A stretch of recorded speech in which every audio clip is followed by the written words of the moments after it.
We are now live with the event Mainstreaming Gender Equality and the Fight Against Anti-Semitism. Hi, and welcome to everyone tuning in. Thank you for joining us for this discussion on the backdrop of International Women's Day. Belated Happy Women's Day to women and girls watching, and hopefully the day served as a source of inspiration and new perspectives, and I hope that today's talk will only add to that. My name is Alina Bricman. I'm the Director of EU Affairs at B'nai B'rith International, and I'm thrilled to moderate today's discussion and to be joined by 4 great and insightful speakers, each with a unique angle to bring to the conversation. And before introducing them to you, allow me to just frame the discussion a little bit. In exploring this intersection between gender equality and the fight against anti-Semitism, there are all sorts of boxes to unfold, and we hope to manage to unfold a few of them today. Our starting point is really progress made in both fields within the European Union, and the sense that best practices in one field should inform the work in the other. And in particular, we'll be hearing about the EU's structured efforts in mainstreaming gender equality, results seen so far for gender equality in the gender equality strategy, now at its first birthday. And we'll try to take that with us as we'll be looking and contributing to the European Commission's upcoming strategy on combating anti-Semitism. So I would say that's sort of our first box. But we'll also be speaking about fostering intersectional approaches to gender equality, what that looks like, approaches that elevate minority women's voices, including those particular to Jewish women. And importantly, we'll speak about gender equality in the Jewish community, or perhaps more precisely, how to actually get there. So we're really excited to get into all of this. And joining us today are Lesia and Radelicki, Member of Cabinet of the European Commissioner for Equality, Helena Dalli. Lesia leads the work on gender equality particularly. She has previously coordinated a bunch of women organizations for over a decade before assuming her current role. She's been advocating for women's rights and gender equality. She's been running European-wide campaigns on equal pay, violence against women, integration, and other relevant issues, and as well advising policymakers on these issues. So thank you very much for being with us today. As well, Dr. Halliki Voolma, Policy Officer in the European Commission Taskforce on Equality. Halliki is a specialist on gender equality, social policy, and human rights. She holds a PhD on gender-based violence against migrant women from the University of Cambridge. She's been engaged already for a decade in strategy and policy development at the European Commission, at UN Women, the University of Cambridge, and the series of European NGOs. So thank you, Halliki, for being with us today as well. Professor Dr. Karin Stögner, it's wonderful to have you. Karin is the chair of sociology at the University of Passau, where she focuses, among other things, on social theory, prejudice and ideology, anti-Semitism, nationalism, racism and sexism, intersectionality, and the sociology of gender relations, and is really one of the foremost eminent scholars on the intersection between anti-Semitism and sexism. So she's really just the person to speak to today. And last, but certainly not least, Laura Cazes, Head of Communication and Digitalization for the Central Welfare Board of Jews in Germany, and pertinent to today's discussion, co-founder of the Jewish Women's Empowerment Summit. Prior to her current role, she was advisor on organizational development at the Central Welfare Board, as well as vice president of the European Union of Jewish Students. And she's brought her expertise in the areas of Jewish diversity, interfaith relations, intercultural alliances, and women's rights to all these places, as I'm sure you'll see in our conversation moving forward. Lesia, before I give you the floor, let me encourage folks watching to engage and to be active participants and pose any questions in the comments on Facebook or on Zoom. And passing the floor to you, Lesia, I'm really pleased that you could be with us and share a few opening remarks and really introduce us to the topic, sharing the European Commission's framework of dealing with mainstreaming gender equality, challenges, progress that you've made, and I'm sure we'll be building on that during the panel discussion afterward. Lesia, the floor is yours. Thank you very much, and thank you very much for inviting me to speak and share with you what we've been doing, and I think also important to find synergies of how we can build on common approaches in order to also advance together. As you mentioned, International Women's Day for us has been a day of marking what we have achieved. And one of the things is we are 1 year after the presentation or the launch of the gender equality strategy. And so for us, it was a way of looking at what we have done in this past year, in a year that has been challenging for all of us. But for gender equality in particular, it has been challenging, and the COVID crisis experience has actually shown how the work that we are doing is more relevant than ever before, because it's not that the inequalities that came to the surface during this crisis did not exist before. They have always existed, they've just been amplified. And so our work has clearly a need to be strengthened in being put forward in all the fields that we can. Now, let me take you back a year ago when we were presenting gender equality strategy. Now, this was something that was called for by the European Parliament, by the member states, by civil society organization. The call to put gender equality really high on the political agenda and have really a political engagement on those issues. Now, this came perfectly together with political timing, where we had a commission that started for the first time, headed by a woman, Ursula von der Leyen, but that also had put gender equality and equality in the larger sense high on the political agenda. And she did that by, on the one side, marking that in her political guidelines, but on the other side, having a commissioner dedicated on the equality portfolio. And then having some of the key priorities put forward that we incorporated in the gender equality strategy, but also in the other strategies that we have presented in the past year. So this gender equality strategy had the vision put forward of, we want a Europe where women and girls, men and boys in all their diversity can strive, can lead, and be free. Now, these were the key words of the strategy, putting forward a whole set of actions. Under LEAD, we looked at how we can put proposals forward, or pushing concrete proposals forward on empowering women in decision-making in politics, but also in economics and in the social sphere. I mean, you have all heard of the Women on Boards directive that has been on the table since 2012, and we are still pushing for this to become a reality and to make sure that more diversity in the company boards is achieved and that women can get to those highest positions.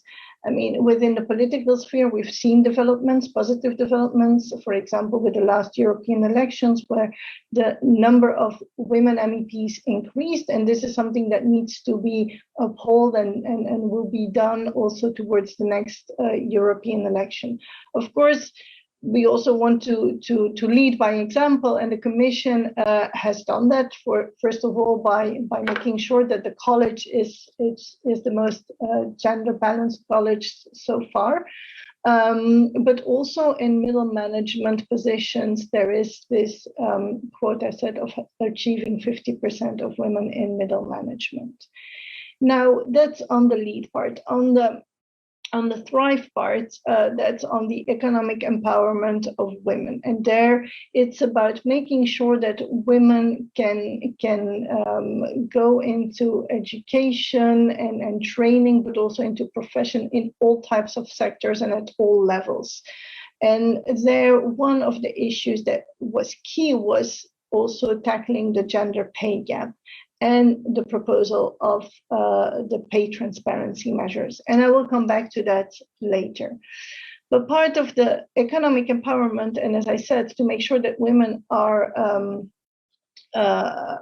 working but educated in all fields, is making sure that we push for that also in new sectors. What we call new sectors nowadays, they're part of our daily life, and I'm thinking of the digital sector, like for the EU and the Commission, that the whole green and digital transition is key to move forward and to prepare ourselves for being prosperous and competitive in the future as a EU, and making sure that we have everyone on board.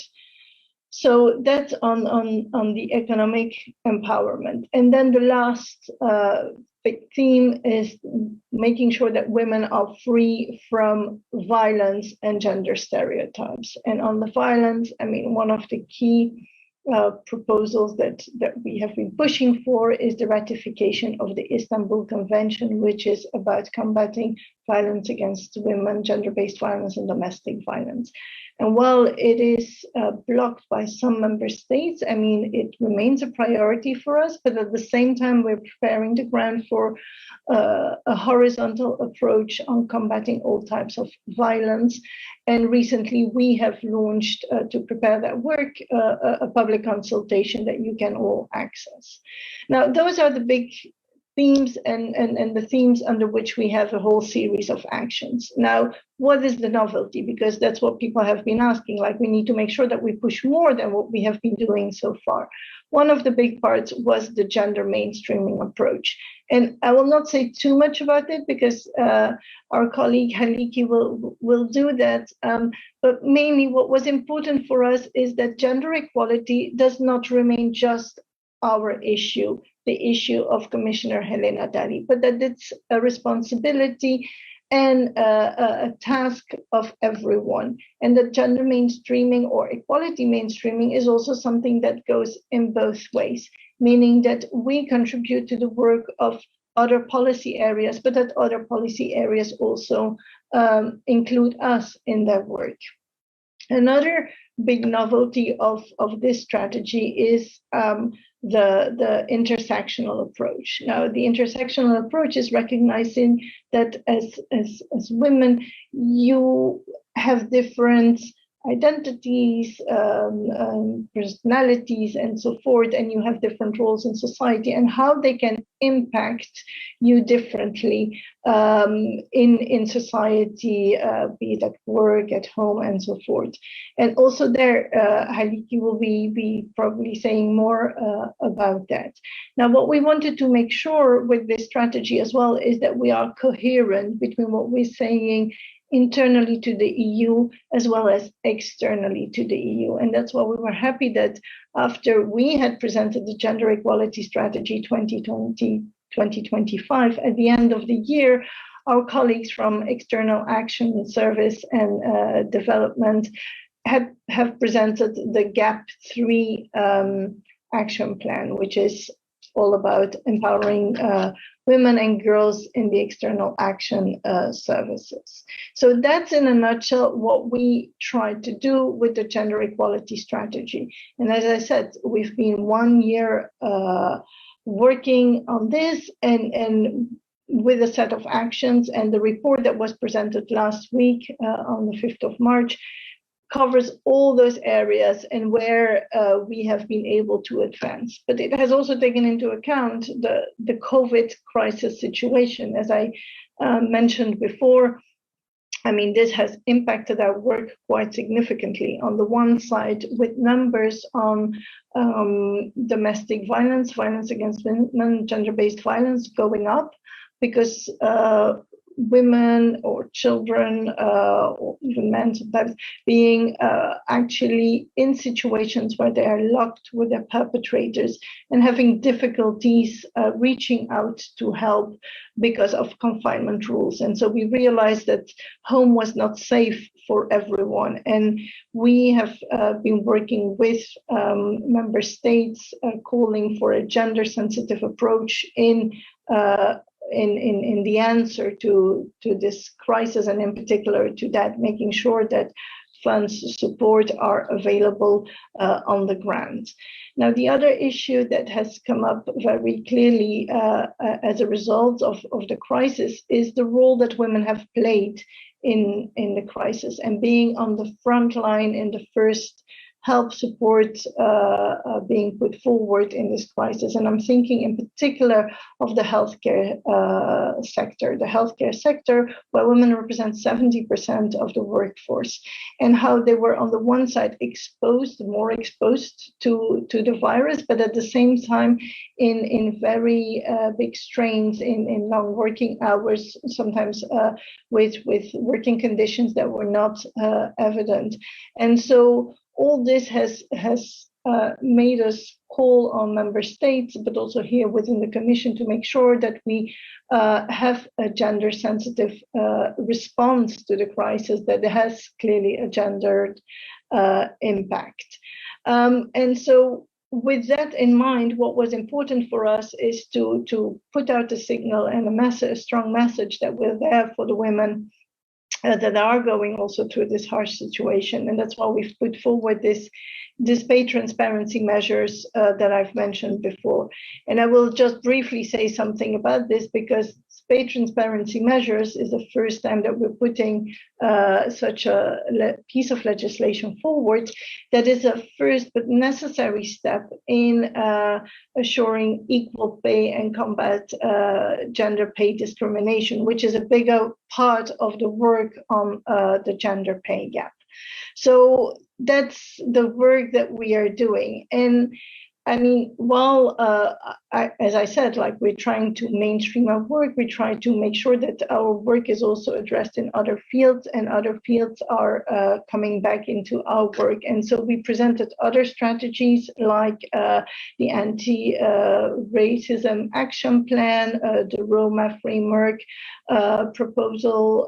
We also had a strategy on LGBTI, and I'm therefore also happy you've already referred to, for the first time, there will be an anti-Semitic strategy being put forward at the end of the year. And I think that there also we can look at how everything can be connected and built in. Because I think that if there is one common vision of the work that we are doing, is that we're striving for a union of equality, and so that we don't want to leave anyone behind, and that it's about empowering all parts and all groups of society, and not putting them as the victim or blaming, but really empowering and looking at things from that aspect. The work that the Commission is doing, and I'm not a specialist on that, but I know that the Commission has been doing quite some work on anti-Semitism, and there have been a series of things like the 2018 declaration, but also recently the 2020 declaration on fighting anti-Semitism, and that some member states are asked to put forward action plans.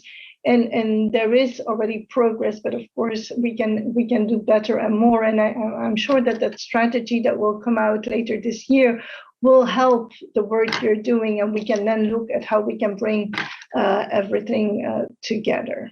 So that's for me, and I hope that this can be the basis of a good discussion this afternoon. Thank you so much, Lesia, for that overview. I thought it was really informative and a great basis for conversation moving forward, as you said. And I think so important that you speak almost inevitably of really the distinct impact that COVID has on specific communities, on women, but as well something that we saw in the Jewish community, especially around the topic of stereotyping, conspiracy theories, and so on. And it was very visible that Commissioner Dalli indeed was very vocal in acknowledging this distinct impact that the crisis was having on a whole host of different minority groups. We were very glad to engage with her on that. And then perhaps just to sort of summarize what you said, I'll mention the 3 directions you noted: lead, thrive, and be free from violence and gender stereotypes. We make note of that. And I think on the topic of lead, it's so important that there is this quite tangible political will to move forward and do more on this. And it starts, as you said, with representation. So it's been great to see that there was a visible effort in that direction. You mentioned the novelty of mainstreaming, and I have to say, when the 2020 Declaration on Mainstreaming Anti-Semitism came out, I think within the Jewish community at large, there was rather limited understanding of what this word even refers to. So it's a great opportunity to learn from the area of gender, what that can look like in practice. And I think that will be a good segue to our panel and learning more from Halliki about the in practice nuts and bolts of the structures that are put in place to lead us to that.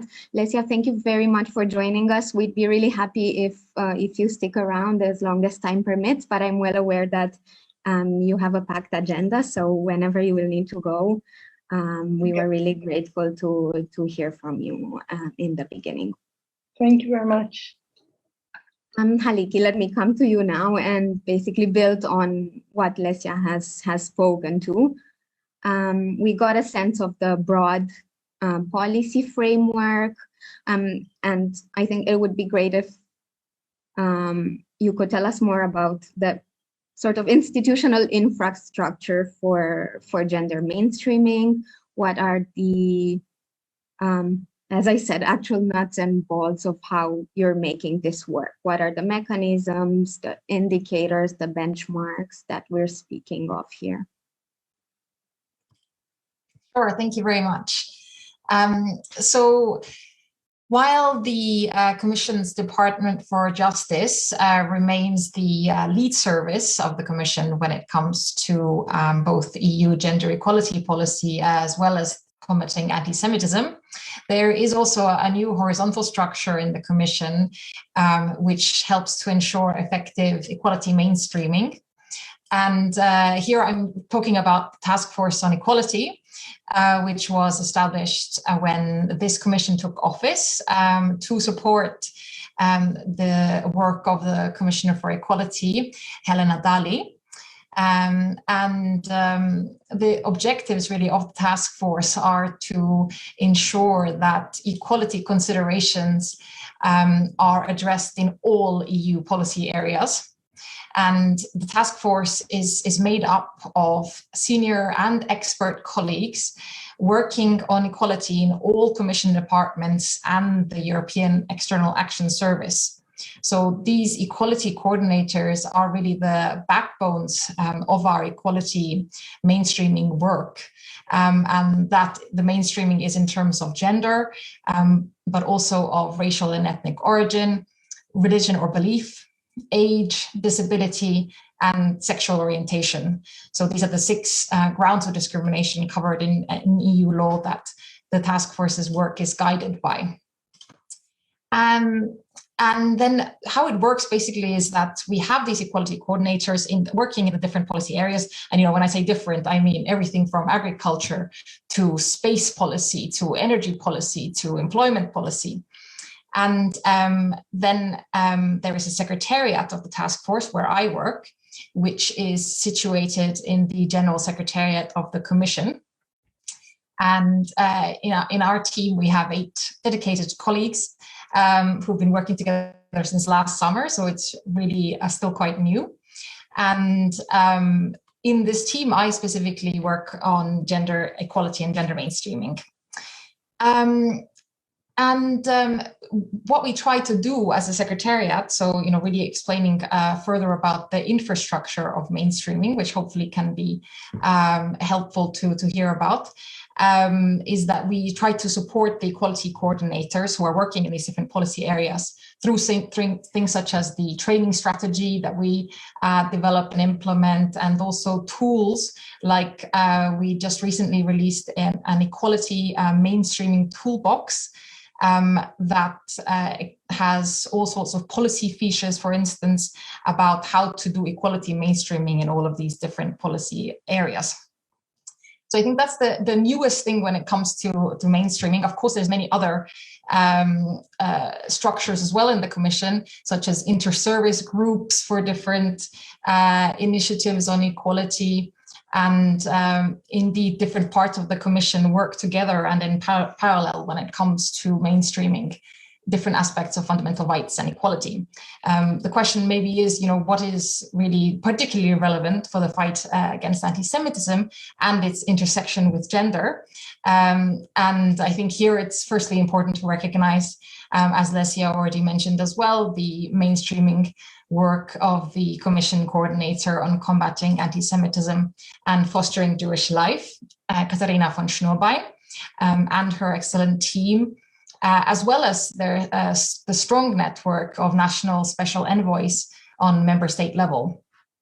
Because after all, the effects of mainstreaming must also be felt by communities locally. But coming back to the task force on equality, it works on all 6 grounds of discrimination, as I mentioned, including religion or belief and racial or ethnic origin. And we really, in terms of methodology, we do build on gender mainstreaming. You were saying, Alina, at the beginning that perhaps there is something to learn from the methods that have been developed in the field of gender equality. And indeed, gender mainstreaming is a well-established concept and methodology, and there's a lot of existing material on it. So we also build on that when addressing other aspects of equality and fundamental rights.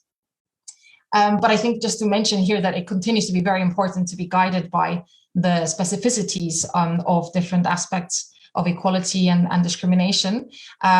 So, a kind of copy-paste approach doesn't work because there are overlaps, but prejudices also have different dynamics in society depending on what type we're talking about. And I just wanted to mention also kind of more concretely, okay, how do we then try to do this mainstreaming more effectively? I mentioned training, and indeed, Commission colleagues need to be equipped with information and tools to effectively mainstream different aspects of equality. And here I want to mention that as part of the training offered to equality coordinators and other Commission staff, there are also specific training courses on fighting anti-Semitism. And for instance, I recently completed the Unmasking Modern Anti-Semitism training course together with several equality coordinators and other colleagues. And this was delivered by Cazes, a Jewish contribution to an inclusive Europe.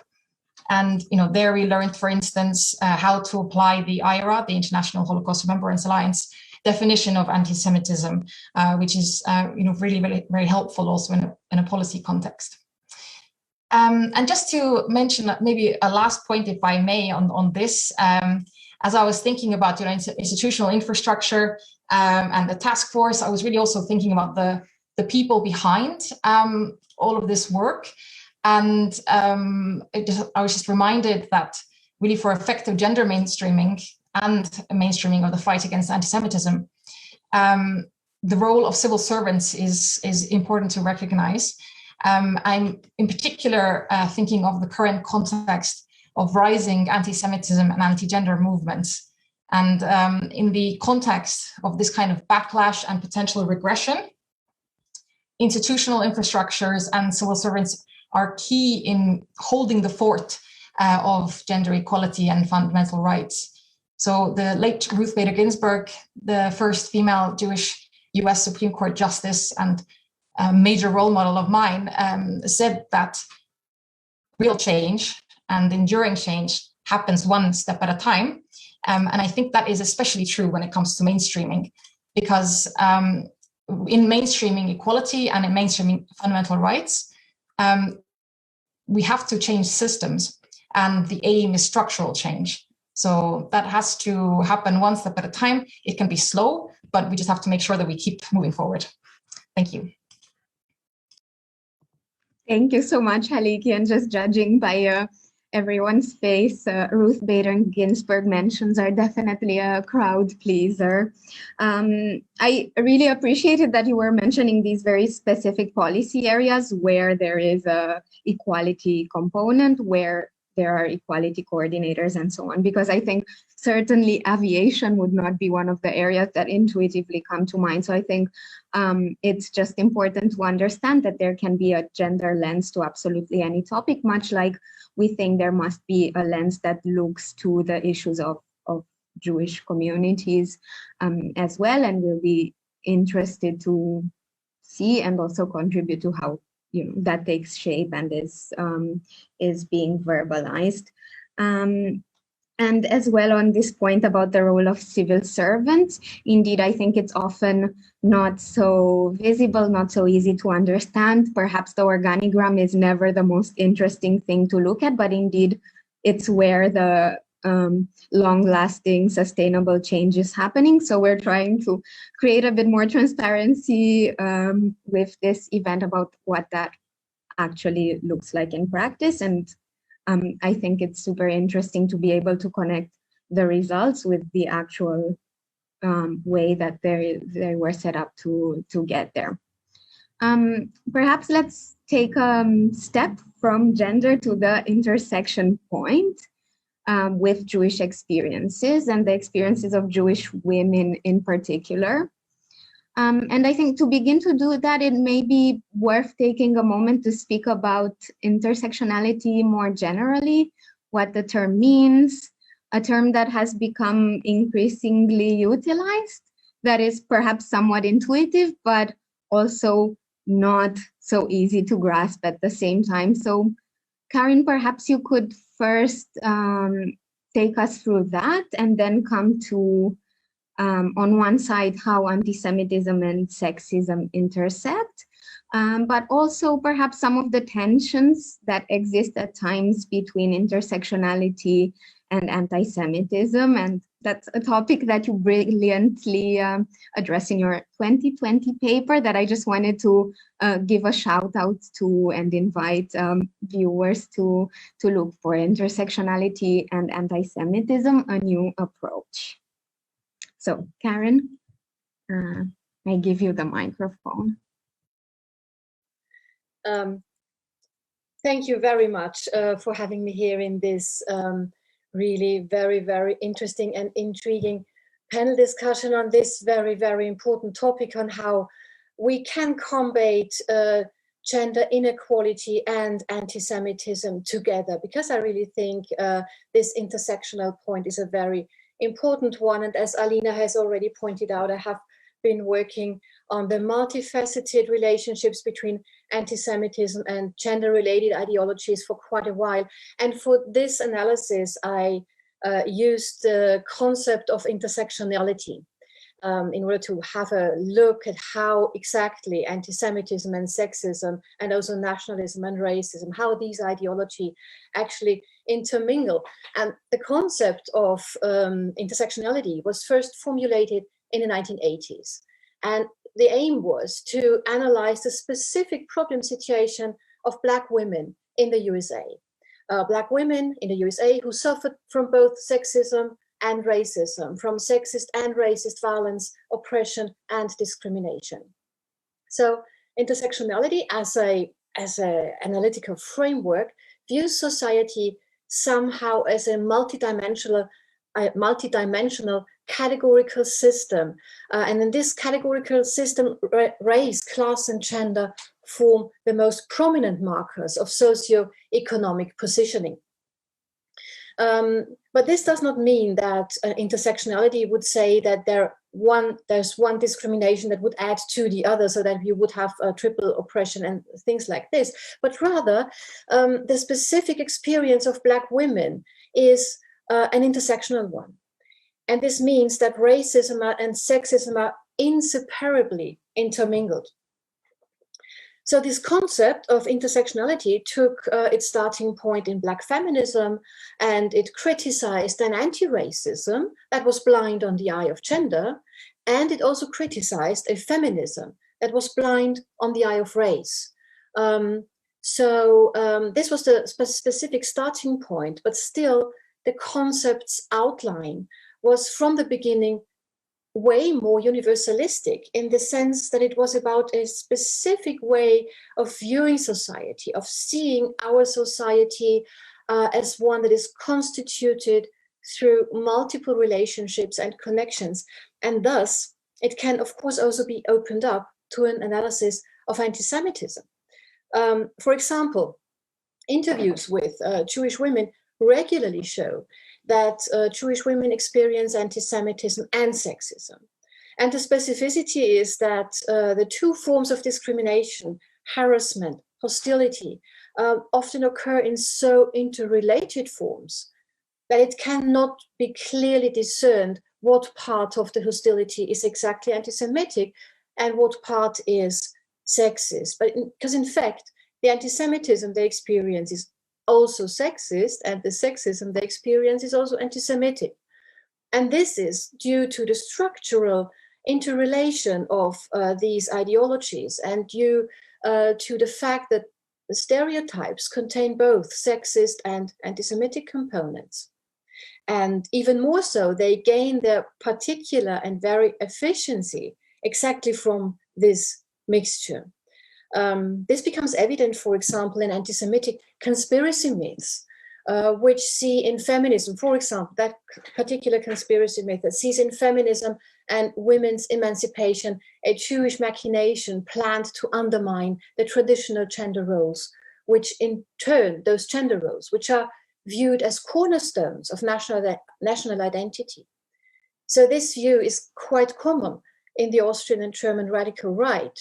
And this brings me to another important phenomenon that might be grasped using an intersectional framework, namely the ideological level, how anti-Semitism and sexism are being expressed. So again, in Austria and Germany today, even radical right-wing politicians would not usually express anti-Semitism so openly in public anymore as they used to do until a couple of decades ago. But this does unfortunately not mean that they have given up on anti-Semitism. Too often occur openly anti-Semitic utterances in the semi-public sphere. But in party programs, for example, you would not find the manifest anti-Semitism anymore. Instead, you would find a lot of anti-feminism and of anti-genderism, blaming feminists of destroying clear-cut national and cultural identities by questioning the binary of male and female. Again, an example from the Austrian background, the Austrian Freedom Party, a radical right-wing party.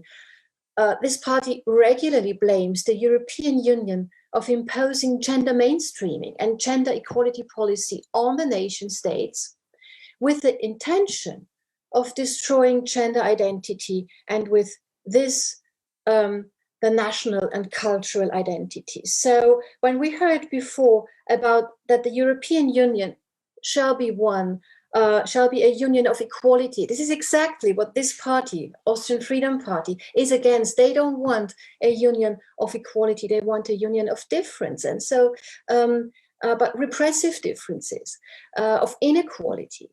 And they work with this in their party programs. And even if nowhere they would mention Jews directly, the language and the codes they use for this sort of denunciation sound very familiar and strongly remind us of old anti-Semitic tropes of Jews disintegrating national identity and of supporting capitalism as well as communism and so on.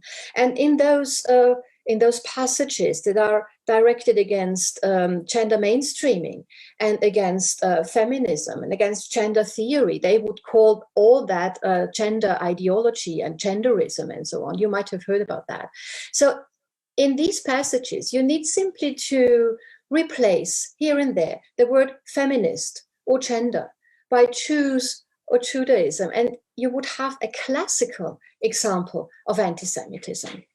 So this is also how important, this shows how important it is to stick to an intersectional and analytical framework when analyzing ideologies and hate speech, because otherwise latent forms of anti-Semitism would easily go unrecognized.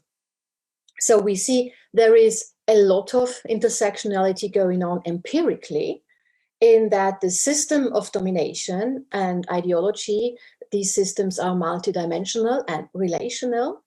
But on the other hand, there is also a lot of political debate going on about intersectionality and about who is included in the intersectional framework and who is not.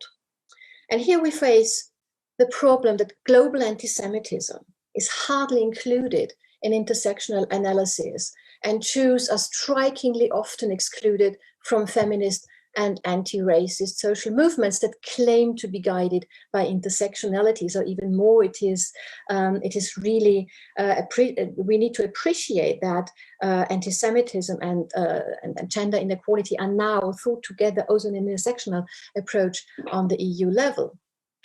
So, but in general, or mostly, the forms of racism that come into view in intersectional analysis and critique, these forms of racism are connected to the racist color line between white and black or brown, while other forms of racism that are not connected to the color line, that are not connected to skin color, these forms of racism are regularly left out, and not only left out, but indeed inverted, so that Jews themselves can be regarded or are regarded in those circumstances as white people and thus as privileged. And so they fall out of the intersectionality frame. In these circumstances, it may happen that anti-Semitism is even be seen as oppositional to white privilege. And Israel is the most hit target in these debates, and Jews worldwide are not only held responsible for actual Israeli politics, but furthermore, Israel itself is often denied the right to exist as a Jewish nation state. So we see that such discourses are likely to end in the reiteration of anti-Semitic tropes.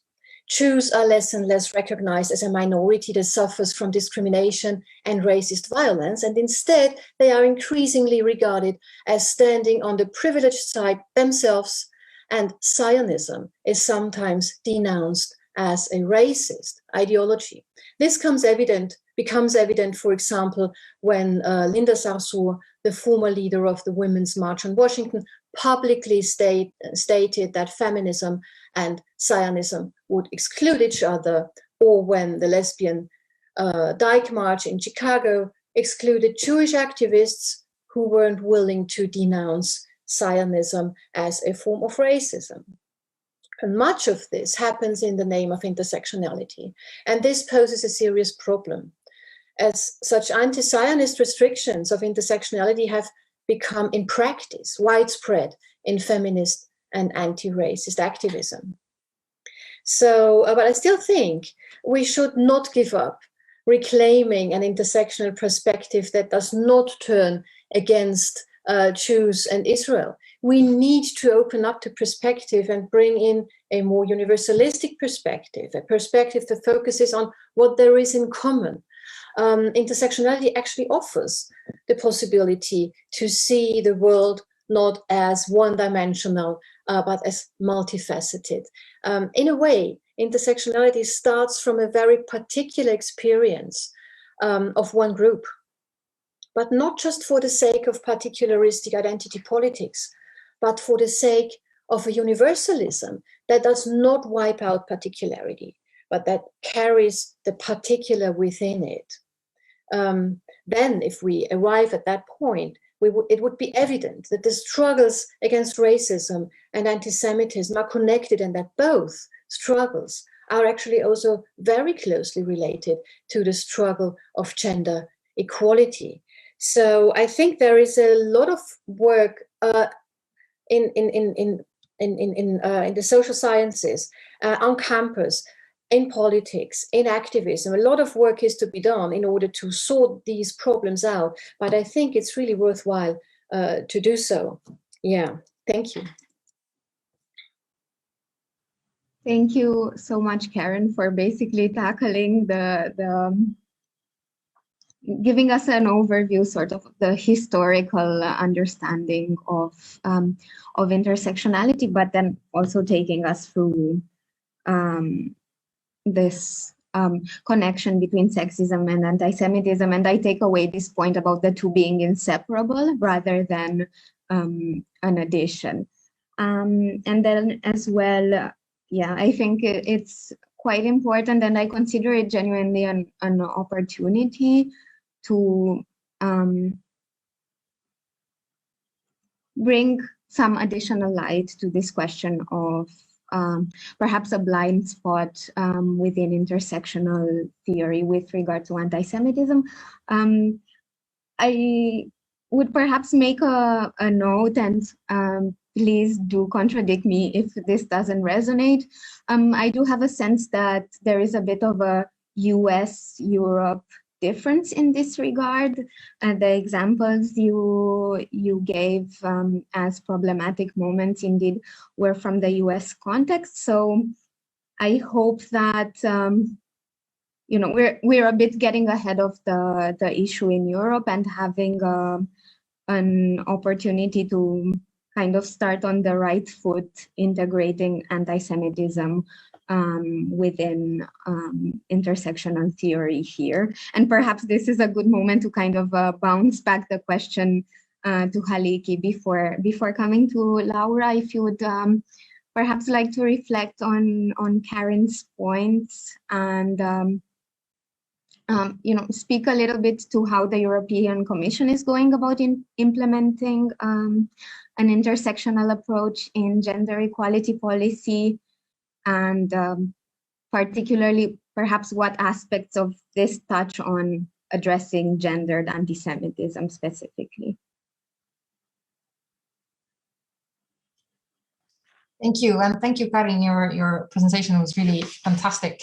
And I think gave us a really good thematic framework for talking more about the intersectionality of anti-Semitism and sexism, which is so clearly there. But as you say, you know, also in people's lived experience, it's impossible, in fact, to tease them apart, which also makes it complicated to address.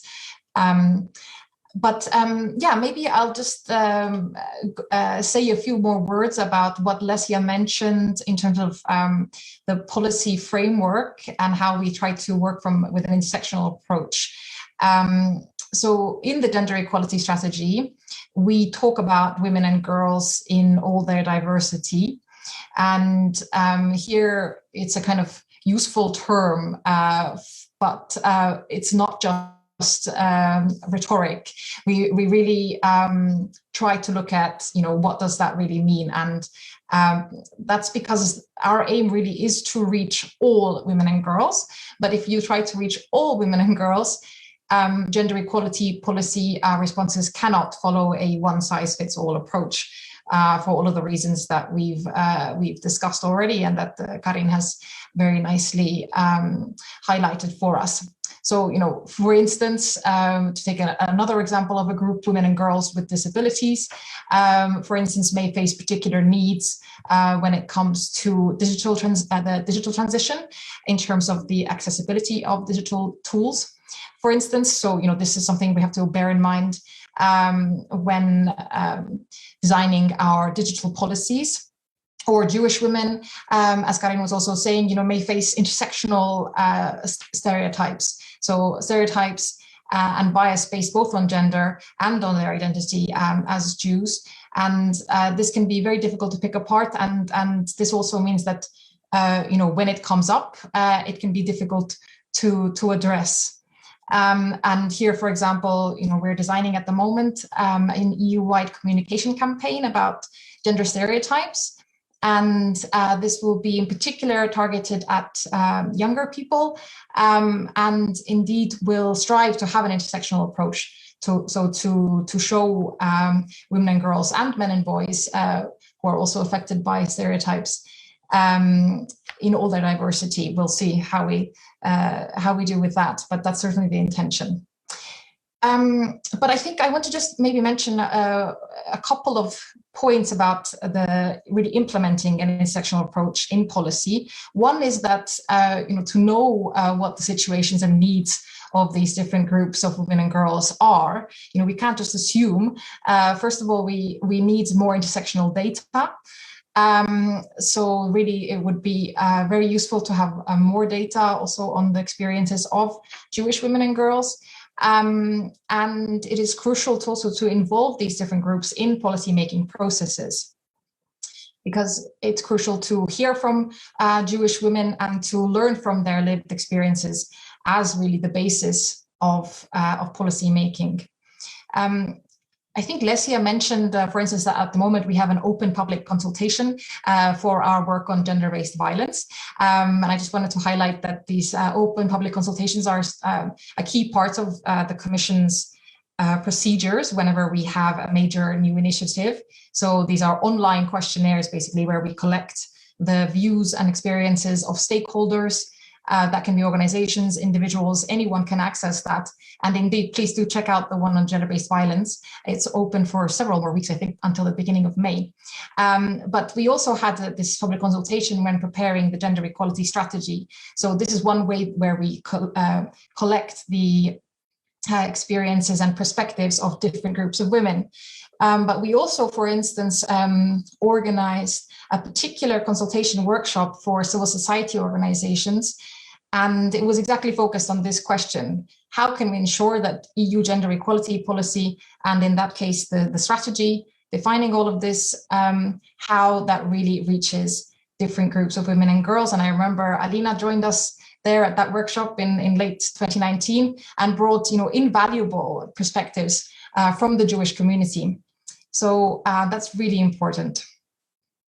What else do I want to say? Maybe just to finish that, in terms of kind of what the aim here is, I think that the aim of gender mainstreaming is not gender neutral policy. It is gender sensitive or gender responsive policy.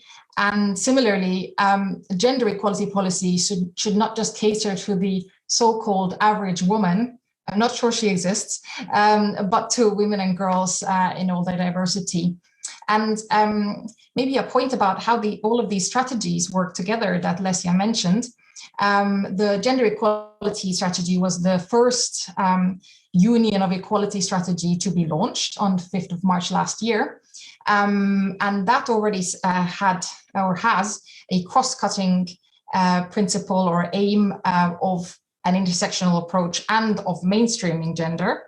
But then the next strategies that were adopted and continue to be adopted also have a focus on mainstreaming and on intersectionality. So the Anti-Racism Action Plan, the LGBTIQ equality strategy.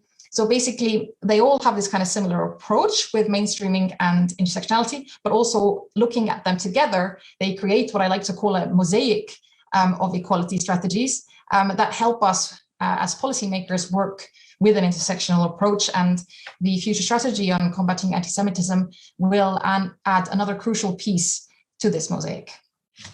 Thank you. Thank you, Halliki. And in conclusion, we should all keep our eyes out for the various consultations. I do believe that they are genuinely helpful for those in the Commission drafting. And I think some of the points that Karin mentioned, both on a sort of academic theoretical level and through the experiences of various NGOs, but as well really on the ground in the community, can be well channeled to formulate policy. Now let me perhaps flip the script a little bit in coming to Laura and look with you at how gender equality scores within the Jewish community itself, how that is evolving, and the work that you have spearheaded and are spearheading currently on that front within the Jewish community in Germany. And I think the best way to do that actually is perhaps to start with the Jewish Women's Empowerment Summit, which was a really cutting edge event, really positive and really boosting energy. So perhaps you can just simply tell us about it. What was it? How did it come to be? And what made you and all those involved think it was necessary and that it would actually work? Yes, thank you, Alina, and thank you also to the speakers who were depicting the phenomenon or the phenomena that we were speaking about so much in depth. I also learned a lot only from this short hour. And yes, the Jewish Women's Empowerment Summit basically is a collaboration of different Jewish organizations in Germany. It is basically built like a conference for young Jewish women from Germany, but we've also had a lot of European guests on it. It took place for the first time in 2019. And what it really aims to do is be something like a lab. First of all, not more than that. We started in 2019. We were luckily able to do a smaller version in a hybrid form last year in 2020 as well. And what we're really trying to do is bring different aspects of what we consider necessary to be highlighted when it comes to gender and the Jewish community into one setting. And maybe to give you, as I said, the setting is built more or less like a 3 to 4 day conference. But just for you to understand, or for the viewers to understand, is how this thought came across on why we wanted to do this. Me, as I was back then spearheading the concept on behalf of the Jewish Students Union in Germany, and we approached the educational department of the Central Council of Jews in Germany whether they wanted to do a collaboration on that topic. And because the need for that, or we felt to have a need for that kind of setting, was because we felt that, first of all, gender, like many other topics, were kind of not part of a general idea of which kind of topics would be discussed in Jewish communities. This came from a situation where a few years ago, where really young Jews started organizing again politically and really trying to figure out how can we shape a political identity, a political Jewish identity also, beyond the ideas of, or beyond the things that we are being targeted with in terms of anti-Semitism, the Middle Eastern conflict, the Holocaust. How can we positively shape our Jewish identity? And there were many topics where like Jewish student movements, but also young people within Jewish organizations really tried to figure out how can we use our Jewish communal spaces to really speak about those different issues, with gender being one very central part of that, of course. And what we realized was that what we know from when it comes to gender from feminist movements within the Jewish community was most oftenly really only targeting the aspect of religion. So the first feminist, or one of the first feminist movements in Germany after the war were mainly focused on the question of can women be rabbis? Can women be, which kind of roles, religious roles can women take within the Jewish community? But what we as young Jews know from our education, and what we also feel, is that the Jewish community is far more than a religious setting. It is far more than a religious community. It is a social space. And within that social space, it is not enough to simply discuss the roles of women within the framework of religion. It is important to discuss the roles of women within this framework of the social space. And this social space is not only important to Jews because it serves as a safe space, because we are a minority, both in Germany and also in Europe, but also because it is an enriching space. It is a space where many of us experience education, experience positive aspects of identity, experience tradition, experience so many really things that are shaping the way we are, the way we look at politics, the way we look at society, the way we also want to contribute. And therefore, what we realized very quickly is that if we want to create a space in which we talk about gender roles within the Jewish community, it's important to look at the Jewish community as a social space and not only a religious one. And with religion being one part of that. And so when looking at it at Jewish communal spaces, it is important to understand as a social space, those spaces are not free of discrimination, are not free of harassment, are not free of violence. They're not free of disparities when it comes to gender, both in leadership, but also when it really comes to structural societal questions. Only looking at Germany, there are so many women working and also in the sector of healthcare, working in the sector, working in a lower income sector, especially in Germany, where we really have an extremely high percentage of people having come from the former Soviet Union and having had a biographical shift within their experience of migration, and therefore having to pursue jobs in a lower income setting. So we're really talking about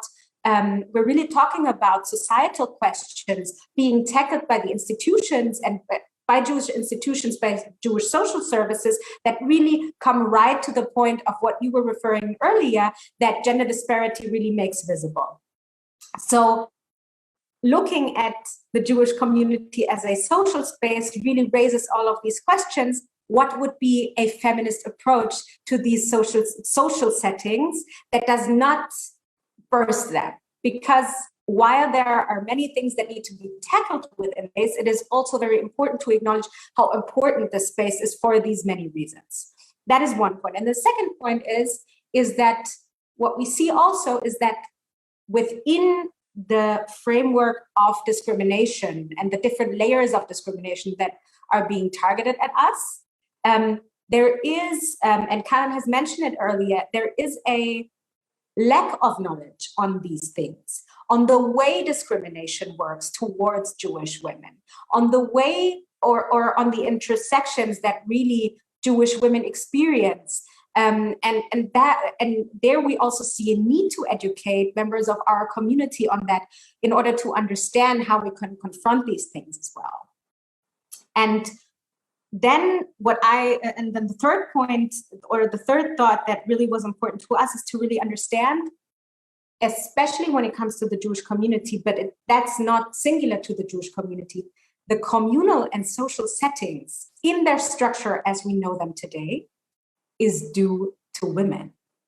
Especially when we look at the social welfare sector in Germany, for example, the organization that I work for, the Central Welfare Board, was founded by women, the idea was initiated as with the structure that still exists today.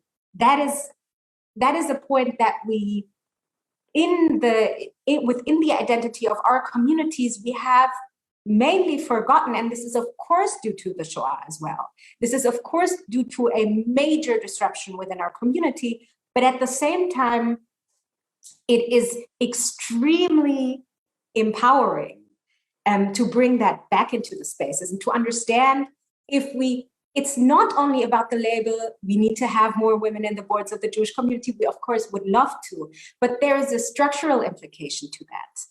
There can be a structural understanding to that, is that not Jewish spaces as Jewish communities as social spaces, such as many others as well, can become more enriching spaces, more creative spaces that are really able to tackle structural social issues if we manage to bring more diversity into the decision-making positions. And those were kind of the many thoughts that we had when trying to create a concept for for this event. And so we always, Sabina Donat, who is the director of the educational department of the Central Council of Jews in Germany, as well as the different presidents that we had that co-initiated the events. What we really try to do is, first of all, really consider it as a lab and bring as many people together as possible from many different backgrounds, and really understand we can learn from liberal settings, we can learn from progressive Jewish women who would tell us that, of course, structural discrimination is something that exists within these communities. And we can learn from Orthodox women who are spearheading feminist approaches within their more traditional communities. And it's really, we consider it as a playground. We're very much at the beginning of it, and it's an extremely exciting journey that we're undertaking. Yeah, and that's, but what I can also say is that it really kind of takes a village for that. So much for now. Yeah, I mean, Laura, it was really, well, I didn't have the chance and the pleasure of being there in person, and I'm looking forward to the next edition. I really hope to be part of it, but just seeing it from afar, just the creativity in the setup, the innovative approaches really, really brought it home. And so I'm curious whether I'm sure it was received widely as a success within the community. I'm sure there were only positive reactions, but I wonder whether you were able to see sort of a mindset shift there that's more long-term, that went beyond recognizing this specific event as a success, but actually internalizing beyond the event itself some of its conclusions, some of its aims within the broader community. Because while I think there were not just women taking place in the summit, it was clearly targeted more or less as a safe space for women, but I wonder whether that permeated beyond the group. So I finished my last remarks with, it takes a village. It really does. As you can imagine, it's a very, we're operating on a very interesting field between people telling us, yeah, we've been always talking about the importance of these issues, and the I would say silent claim of why this is even important.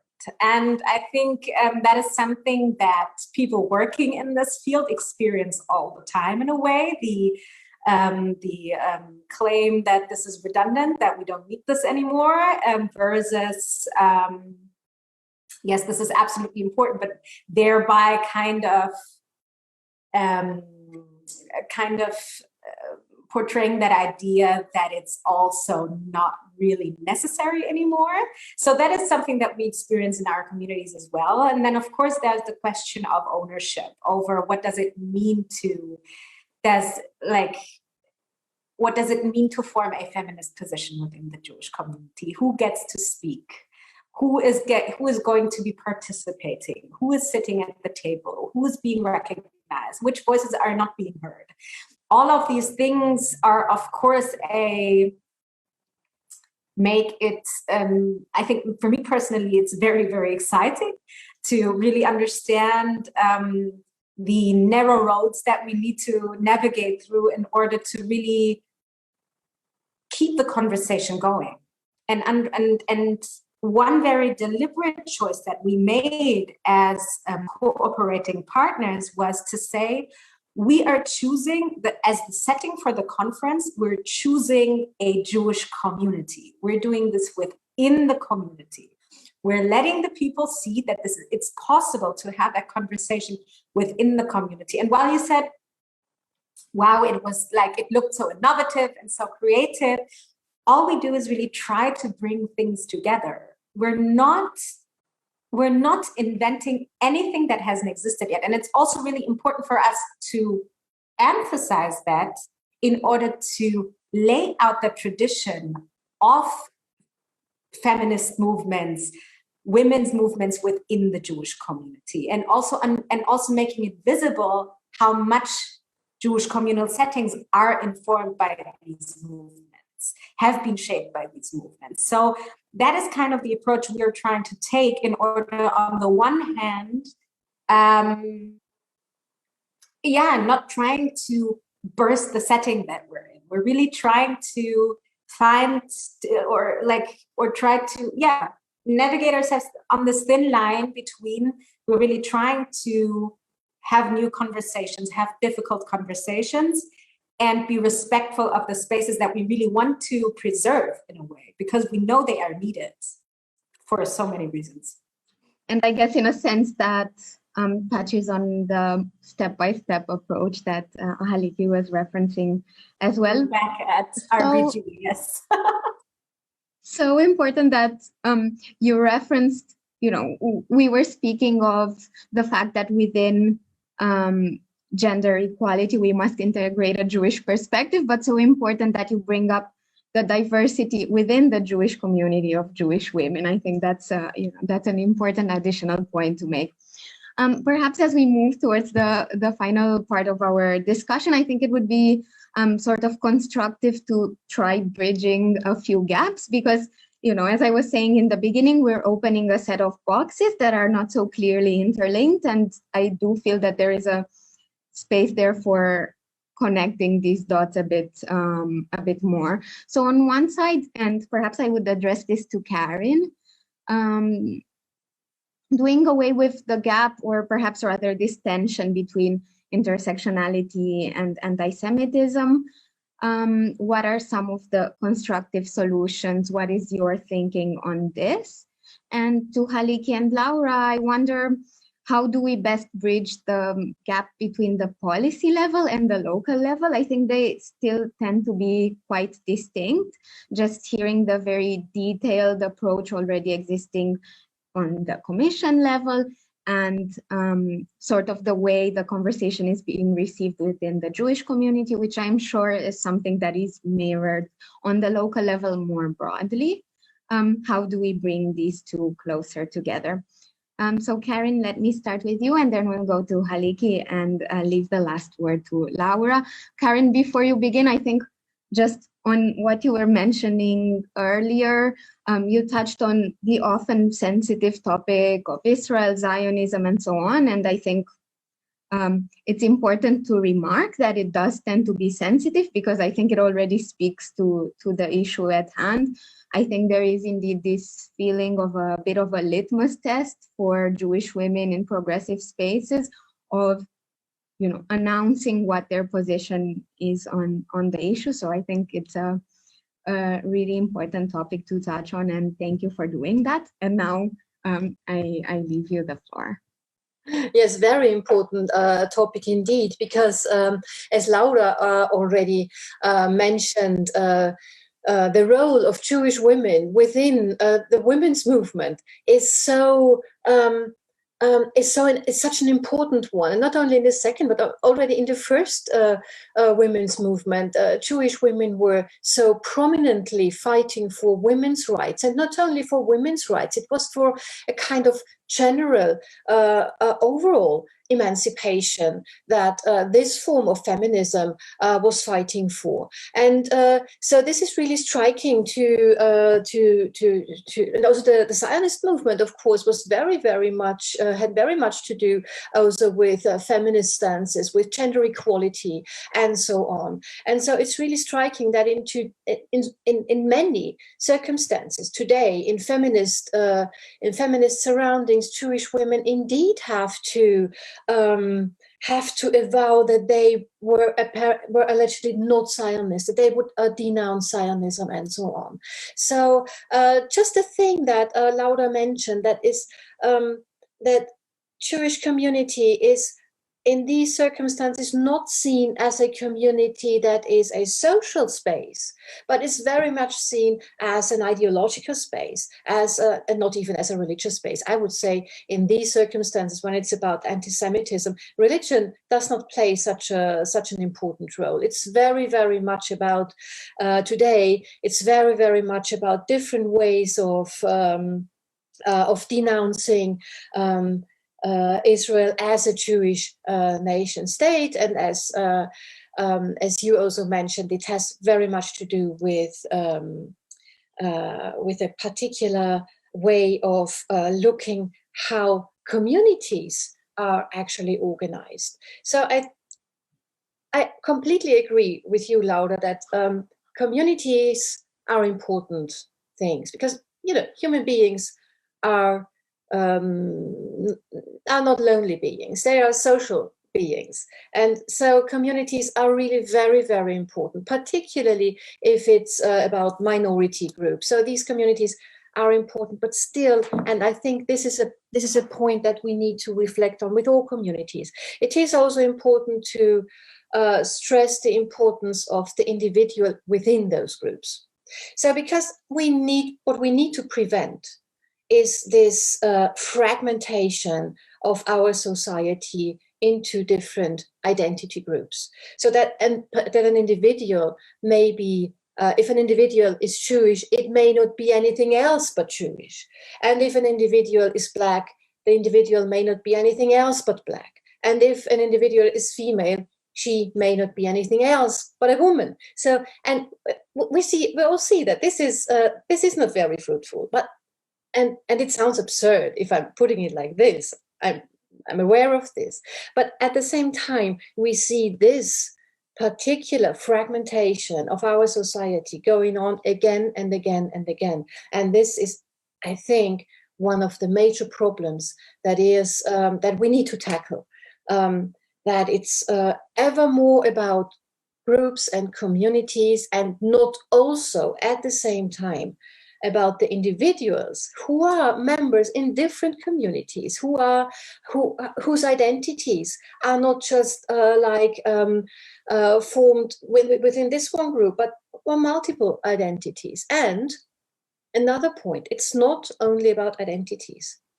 It's very, very much about the social structures, about the social system within which these identities are actually formed.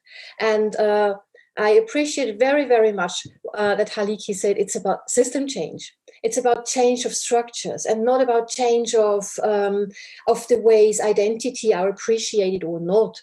It's not just, I know dignity is very, very important, and recognition is very important. To be recognized in one's particular identity is very important.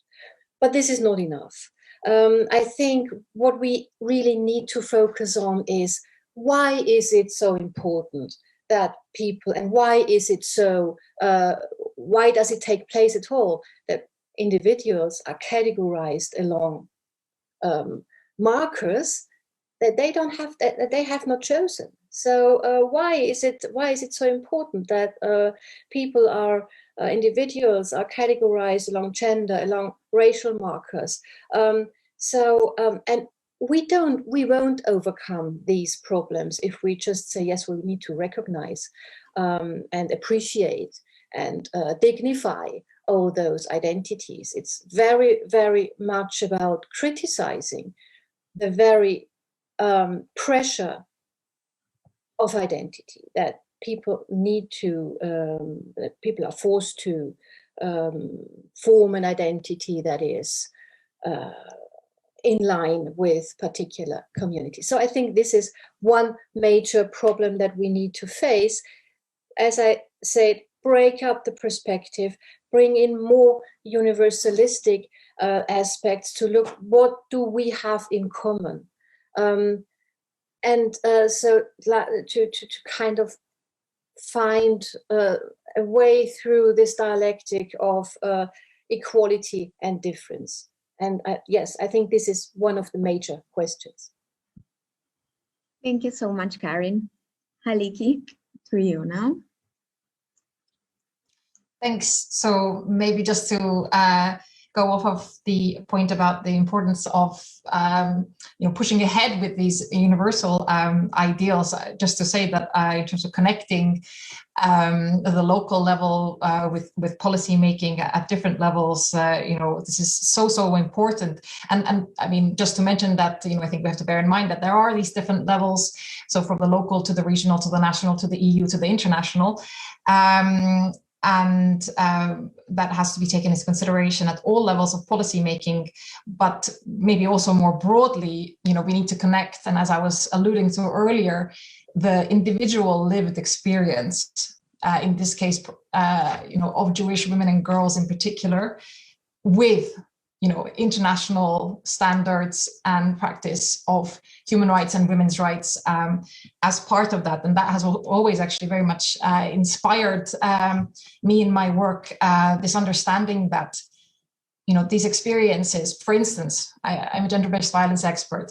So women's intimate experiences of violence, in the home, hidden away, too often hidden away from the gaze also of policymakers, they are the stuff of international politics, actually, and they affect our structures all throughout.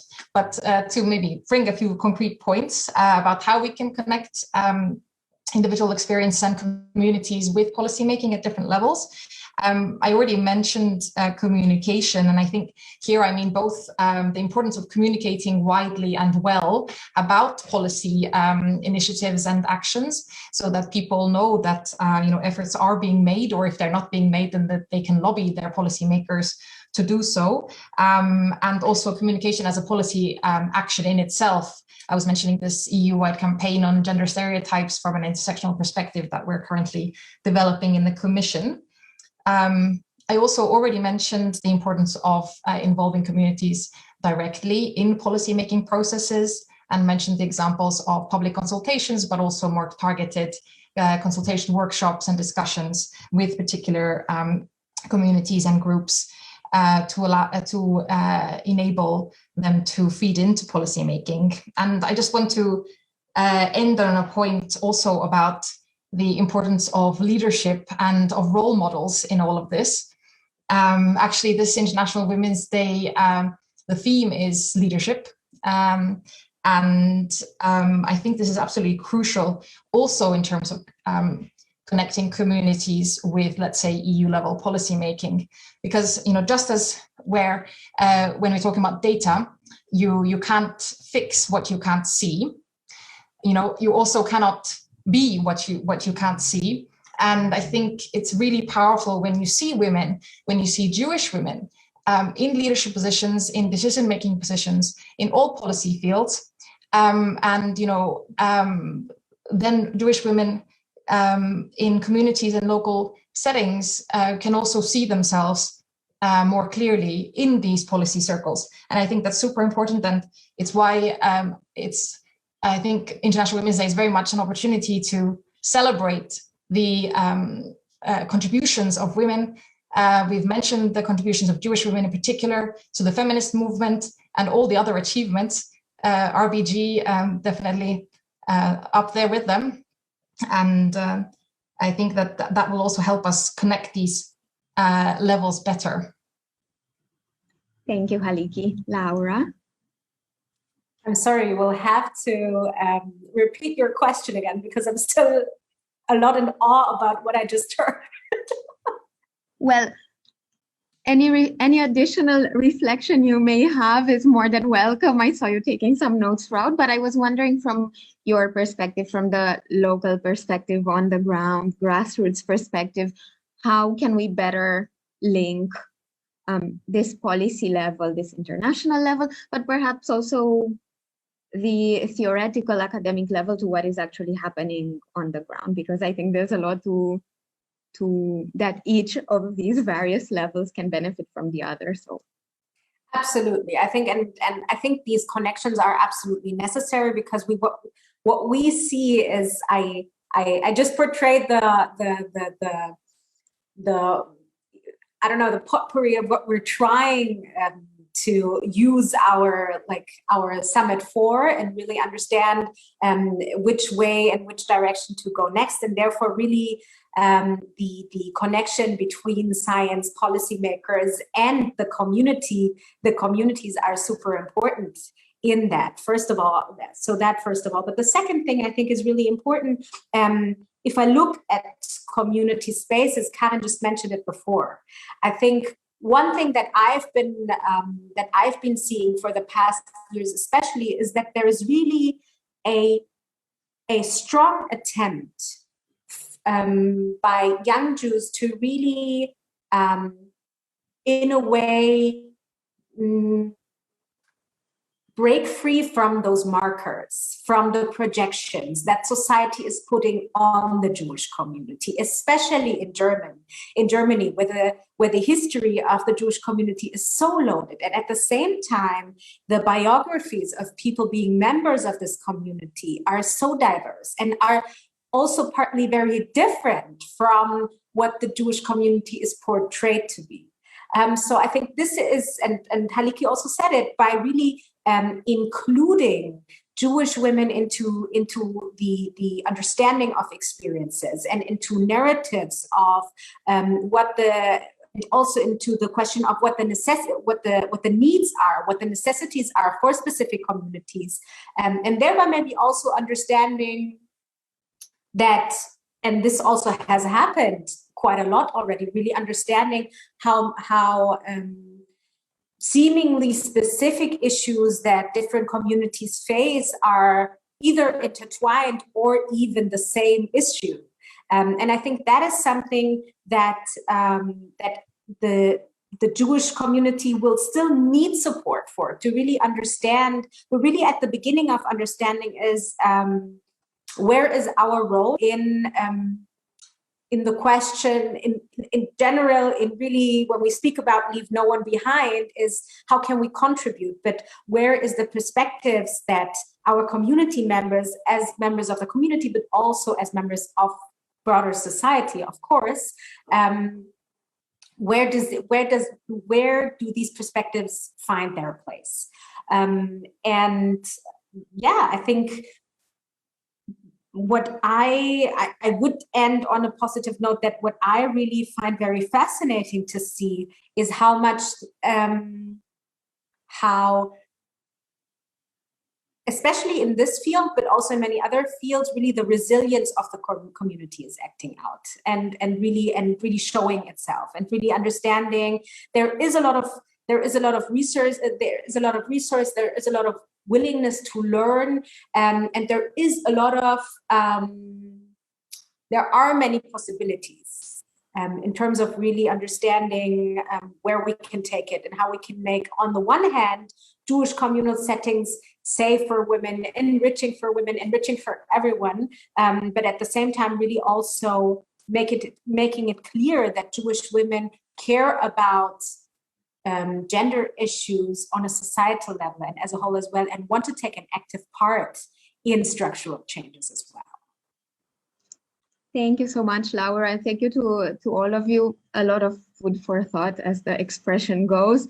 Perhaps kind of noting some of the main takeaways from this last round, just the importance of perhaps going beyond this categorizing folks in group identity, but really looking as well at the individual level, and also on a more universal level that looks at what we have in common, avoiding fragmentations between identities, the importance of structural change, the importance of communication, the importance of involving communities, of leadership and having role models, as well as the importance of data, as well making space for particularly young people to kind of break from the pre-assumed projections of what their role in the Jewish community is, listening to experiences of other communities and really understanding what we as communities or individuals can really contribute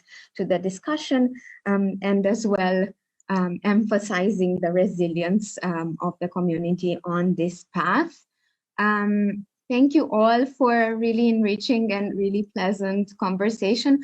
But I really hope it made for more than just an interesting listen and was actually a trigger in mobilizing folks to put in practice some of our takeaways. On our end, I'm sure the conversation will serve us well on one side in this very specific recommendations process with regards to the anti-Semitism strategy, but also in engaging in the Jewish community and as well in our own organization.